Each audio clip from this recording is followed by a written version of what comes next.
Bonjour les jardiniers. Alors aujourd'hui ce sera présentation du jardin et des différents semis.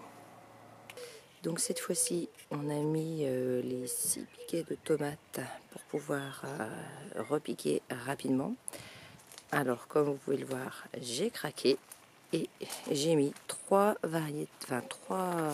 pieds de tomates, plants de tomates que j'ai achetés dans le commerce. Donc je sais que c'est beaucoup trop tôt, mais chaque année je fais ça. D'habitude je le fais début avril, cette fois-ci c'est fin mars. Bon, ça, je paye 2 € les 3 pieds, donc c'est pas dramatique. C'est mon petit essai pour avoir des tomates assez rapidement dans l'année. Donc si ça ne marche pas, bah, tant pis, ça ne sera pas une catastrophe. Donc là on voit la belle rangée d'échalotes qui a vraiment bien poussé, avec les tulipes en plein milieu. On voit que au pied du tipi, bien les pois mange-tout ont bien poussé aussi. Voilà. Ah, là je vois qu'il y a une bourrache qui fait la tête. Évidemment, j'ai essayé de la repiquer à cet endroit-là parce qu'étant donné que dans l'autre jardin j'en ai beaucoup et qu'elles ne me plaisent pas forcément là où elles sont. Je voulais qu'il y en ait une ici, mais bon, c'est pas terrible pour l'instant. Je sais pas si elle se reviendra. Donc toujours des petites fleurs. Et puis là, on a les petits pois qui poussent bien. Donc, les petits pois qui poussent très bien le long du treillis. Voilà.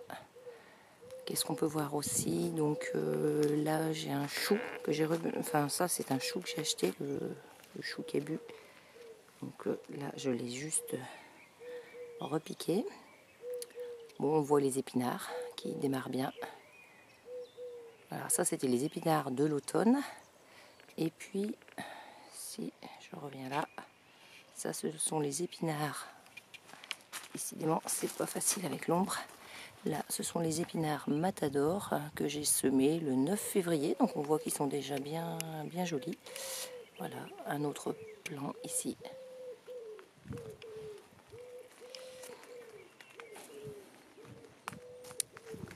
Bon, là, ce sont les fraisiers que du coup j'ai paillés. Alors là, il y a une partie maintenant qui est à l'ombre. Avec tous les petits muscarets qui repoussent chaque année. Donc voilà, j'en enlève toujours un petit peu, mais comme il en revient en grande quantité, petits muscaris. Puis on voit qu'il y a les tulipes aussi qui vont sortir, mais ça c'est une autre variété, donc elles vont venir un petit peu plus tard. Et puis derrière, eh bien, on voit les fèves qui ont vraiment bien réussi. Donc là, c'est 100% de réussite au niveau du semis. Tout est très très bien sorti. Donc si je continue le jardin, donc là je tombe sur le tas, sur le compost et le tas de bois qui a été découvert. Ah, ça y est, la frosse bâche verte est partie. Les pas japonais, eux, ont été enfoncés aussi. Donc rappelez-vous de la première vidéo où je les avais juste posés pour pouvoir marcher un petit peu. Et puis alors le long du tas de bois, donc je fais une installation où je mets des sacs parce que comme je n'ai pas assez de place, je me fais de la culture en sac, puis ça m'évite d'acheter plein de pots. Donc là, il y en a un où il y avait déjà des salades que j'avais mis bien au sud. Celui-ci, c'est le sac avec les radis. Donc mes radis qui se portent bien. Donc rappelez-vous le premier seau que j'avais fait en intérieur. Bon, lui j'ai tout jeté parce que c'était vraiment pas beau du tout. Et puis là, bon, on voit que ça y est, ça commence. Je sais pas si on voit bien. Voilà, tout doucement. Donc les radis en pot. Bon, là je viens de repiquer une salade et puis là j'ai mis déjà un pied de tomate parce que à la place du seau, eh bien je mettrai un pied de tomate en pleine terre. Donc tous ces pots sont amenés à cacher un petit peu le tas de bois pendant la saison. Voilà. Et puis donc vue sur l'arrière avec les framboisiers qui viennent tout doucement. Voilà, ils prennent leurs feuilles tranquillement. Quand ça devient un petit peu plus vert après, c'est le groseillier. Là, au pied, eh bien, j'ai toujours mes petits pois qui, eux, sont bien en fleurs. Donc j'ai bon espoir finalement que ça aille au bout. Là le châssis que j'ouvre quand il fait beau maintenant. Toujours les carrés de... Alors là, oh, ça s'est envolé. Là maintenant je mets du grillage, comme le sacrament est le froid, mais je mets du grillage quand je viens de faire des semis à cause des chats toujours. Bon là, apparemment rien n'a poussé, j'avais dit que c'était la reine de mai. Mais elle n'est pas sortie, donc il faudra que je ressème d'autres salades ou que je repique, à voir. Bon, là, on a des tas de salades.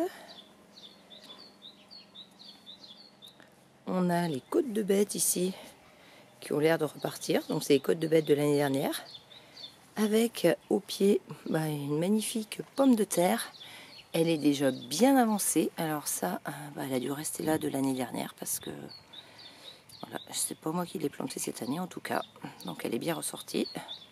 On voit la consoude qui commence aussi à bien repartir.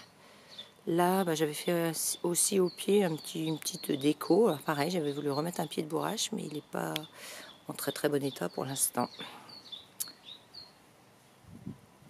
Alors, dans ce carré, eh bien, il y a une griffe d'asperges. Donc, on voit bien l'asperge verte, plus une autre, mais ça, je l'avais déjà montré. Et du coup, tout autour, eh bien, ça y est, j'ai planté des pommes de terre Charlotte. Donc, j'en ai mis tout autour du carré. Donc, apparemment, le mariage asperge-pommes de terre n'a pas l'air mauvais. Donc, je verrai bien ce que ça donne. Bon, ici, j'ai toujours mes scaroles. Alors, j'ai commencé à en repiquer, mais il m'en reste encore pas mal à repiquer. Voilà. Donc, si je continue à tourner, alors là... On s'aperçoit, j'avais une petite déco oiseau. Je ne sais pas si je vous l'avais déjà montré. Alors, bon, les oiseaux viennent bien picorer les graines là à l'intérieur. Et puis, quand je vous dis que je mets des salades de partout, même dans les suspensions, où il y aura des fleurs aussi après, quelquefois, j'y mets aussi une salade. Donc, ici, eh bien, j'ai plein de semis qui sont en cours. Donc des semis de salade principalement.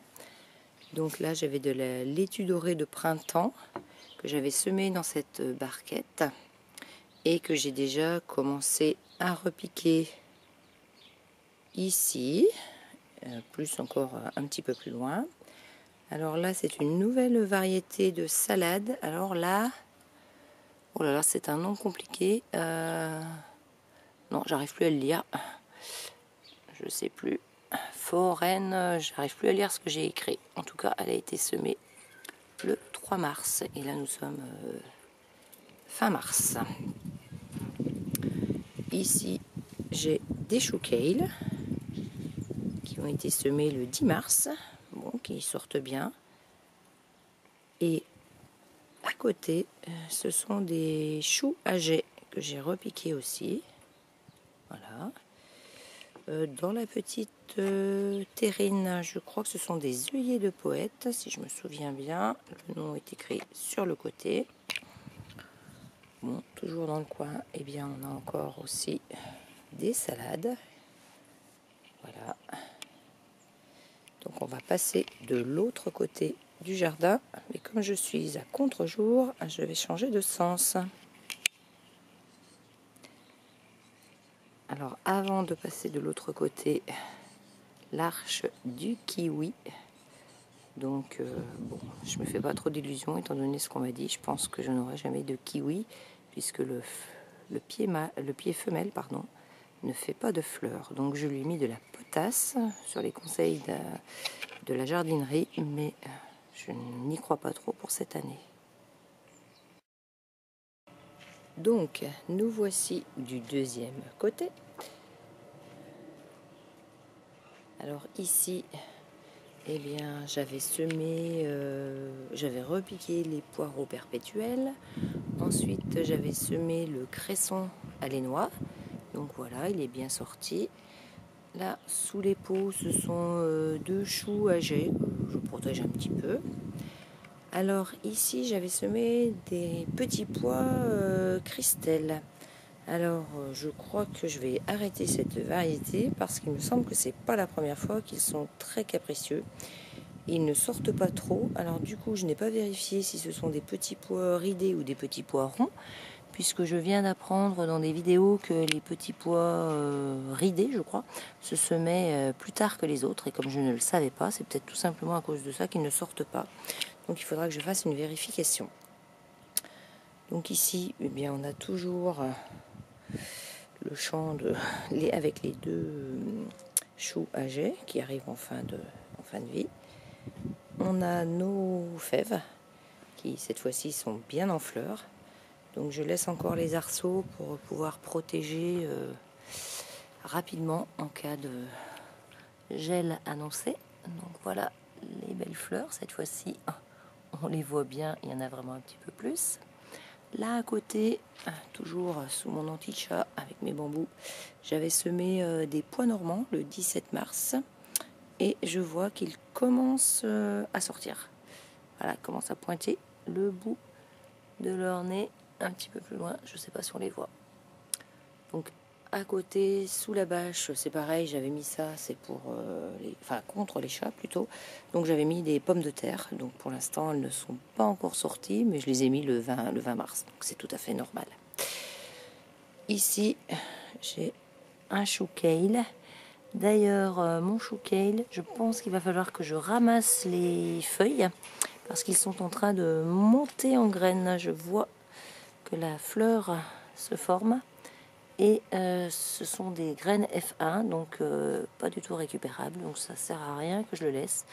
Je vais ramasser toutes les feuilles et j'ai plusieurs chou kale dans ce cas-là, donc je crois que ça va être terminé pour les chou kale. Bon, ici j'ai toujours mon champ de bourrache, je ne l'ai pas encore travaillé toute cette partie-là, puisque pour l'instant je ne sème rien, donc ça ne sert pas à grand-chose. Que je la travaille, je laisse la terre avec la bourrache, comme ça elle ne reste pas à nu. Donc c'est là que je viens récupérer de la bourrache quand je veux la repiquer ailleurs, mais évidemment qu'elle est déjà bien grosse, donc c'est un petit peu compliqué. Voilà, donc et on refait le tour par l'autre côté avec toujours mes kiwis, ce que je disais tout à l'heure, mais les kiwis qui reprennent des feuilles, mais je ne suis vraiment pas sûre qu'il y aura des fleurs sur les deux parties, mâle et femelle. Je termine sur ma patate douce, parce que c'était dans ma deuxième vidéo, je crois, cette histoire de patate douce, et quelqu'un m'avait dit que je l'avais mise à l'envers. Bah, finalement, je pense qu'elle n'était pas à l'envers du tout, puisqu'elle a bien réussi. Donc, il va être, je pense, même temps que je fasse la suite, que je la bouture. Alors, c'est vrai que quand je me suis lancée là-dedans, je me suis lancée sans réfléchir. Je ne savais pas du tout que ce serait si long et que je devrais bouturer ensuite, parce que je crois que je ne l'aurais pas fait. Et en plus, je ne sais même pas où la mettre après. Ça va être même très difficile de lui trouver une place. Donc, c'est vraiment de l'aventure. Je pourrais dire qu'une fois, j'ai semé des patates douces et puis je verrai si j'arrive à aller jusqu'au bout. Mais je ne suis vraiment pas sûre de recommencer l'expérience. Voilà, donc je vais vous laisser là-dessus avec la recette des épinards, d'une tarte aux épinards, puisque je vous ai montré des épinards tout à l'heure, tarte épinards chèvre. Alors sur ces images de patates douces, je vous dis au revoir les jardiniers, à bientôt.